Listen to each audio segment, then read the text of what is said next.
Cowardice is the problem. The world is full of cowards. We suffer from a pandemic of cowardice. We've never suffered from any other pandemic the last 3 years. People are absolutely and utterly cowards, and they do to me what they did to me to scare people. If you tell the average person you're going to lose contact with basically everyone you can speak to, you're not going to have a voice anymore, you're not going to have a bank account, you're not going to be able to make money online, you're not going to be able to move anywhere, you're not going to be able to transact, we're going to wreck you head to toe, the average person can't deal with that, right? On top of the fact that the average person is employed, and they're scared of losing their job, scared of their employer. I'm in a unique situation because I'm extremely difficult to hurt. But the average person, as soon as you hurt their money, their life is over, right? And that's what we've got. We've got to a level of cowardice amongst the population where people are just going to sit there and ignore objective reality because they're scared of having this cancellation weapon used against them. So yeah, you're right. It's not that people don't agree with us. It's not that we're not saying the things that everyone knows are intrinsically true. It's that everybody is afraid to say it. And that can only end when everybody stands up and stops agreeing and playing this game. It stops being cowards. We need mass numbers of people to say, no, I'm allowed an opinion. You know what, Nigel Farage, and I'm not, since UKIP ended, I don't even know about his politics nowadays. I don't even know what he's doing.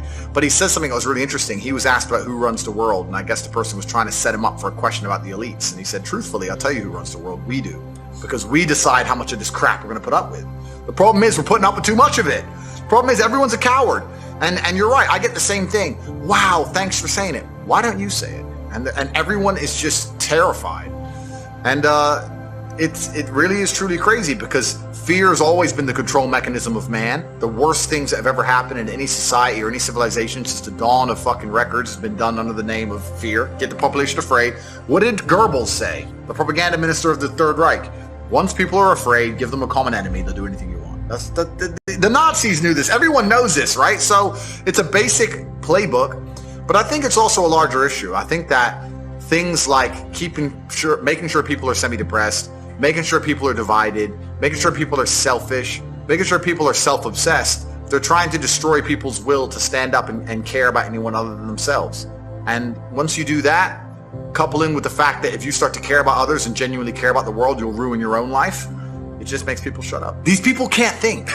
These people cannot think. It's almost a sad realization when you wake up and understand that there's a large contingent of the world who cannot think.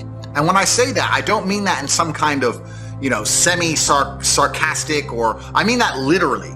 There are people who have a strong emotional reaction to subjects they completely don't understand. There are people out there who will stand up and say, I hate Andrew Tate. Why? I hate him. He needs to go to jail. Like, okay, why? I hate him. Why? They don't know why. Once the Matrix can program an emotional response into you, and you can't even logically, with your own words, explain why you have that emotional response, you're completely a slave mind. These people don't think about anything. They believe what they're told to believe. They're emotional about what they're told to be emotional about, the exact direction they're told to be. And that's what the Matrix wants. It wants to be able to say a name and tell the world to hate them without even giving a reason and just get what they want. These people are so far gone. These individuals who they cannot logically explain their own emotions are so far gone, it's ridiculous.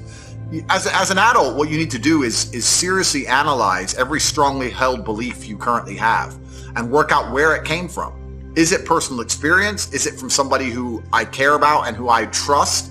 Is it from what the news has said? Why do I believe this so much? Why do I have an emotional response to this? Where did it come from? People don't do that. They just sit there, watch the news, watch social media. I'm supposed to hate this guy, so I now hate this guy. So I know exactly what you're talking about, Zuby, because you're right. These people cannot think. They cannot even give a reason. There's a guy on TikTok who walks around and says, have you heard of Andrew Tate around college campuses? And people go, yeah. And he goes, do you like him? And they go, no. Why? He's a misogynist. What's misogynist mean? And then they can't answer. They don't know what they don't even know what it means. Like it's almost sad. But then you live through the last 3 years and you realize that yeah, people can't think. There's a large contingent of the world that truly cannot think. It's scary. Yeah, it is kind of scary. I mean, it's so interesting because as someone who knows you, and privately and publicly, I've defended you a lot this year because people have been saying super wild stuff, and people don't. I posted actually when were we in Romania? 2020. I posted it was while they were in the process of taking away your accounts. I posted a photo.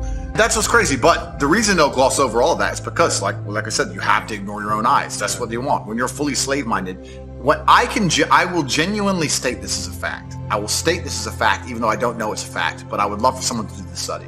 Go out there in the world and ask 100 people if you like Andrew Tate or not. And the ones who say yes and the ones who say no, do an IQ test. And I guarantee you, the biggest idiots out there, when I see people who dislike me and I see them trying to explain why, it doesn't even make sense. It doesn't even make sense. It's English, but it doesn't make logical sense. And yeah, they'll come at me with the garbage about being a misogynist, etc. Not very often do people argue my points, because arguing my points is absolute destruction because they know they're wrong. So what they try and do is discredit my character. They say he's a bad person, he's a misogynist, he's done this, he's done that, he's evil. But what does he say that you disagree? What does he say that's wrong? Oh, but he's a bad person. They can't argue against my points. And the only reason they try and say I'm a bad person is because they're weaponizing virtue to try and find a way to attack me. They can't attack me logically because they know I'm right. They can't attack my successes as a man or as a person. They can't say I'm not successful. They can't find anything bad to say about me besides bald, which they probably come at you with. But they say, where's your hair? It's like, okay, cool. I shaved it off. Which is ridiculous in and of itself. But then they say, okay, well then he's a bad person. And the thing about it is, once they understand that the only way they can attack you is by saying you're a bad person, it doesn't matter that you prove them wrong. They're not interested in the truth. They're not interested in truth. You can sit and say, here's proof he's not